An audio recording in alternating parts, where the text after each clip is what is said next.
তোমাকে আবৃত্তি করি। জানালার কাজ ভেঙে গাল ভরা চুমুতে, তোমার স্থনের উচ্চারণে আমি ভাষা খুঁজি, ব্যাকরণ গড়ি।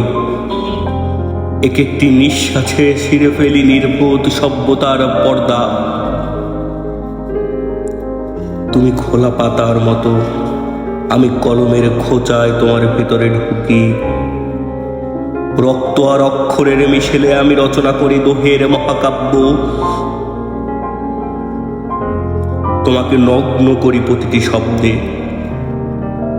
শরীর নয় চিন্তার স্তরে, যেখানে কাম বাঁচে, প্রেম পড়ে আর ধর্ম ভয়ে দরজা আটকে থাকে। তোমাকে আবৃত্তি করি এই সমাজের কানে যারা শব্দে চুমু খেতে জানে না, তাদের মুখে ছুড়ে দেই আমার লজ্জাহীন উচ্চারণ।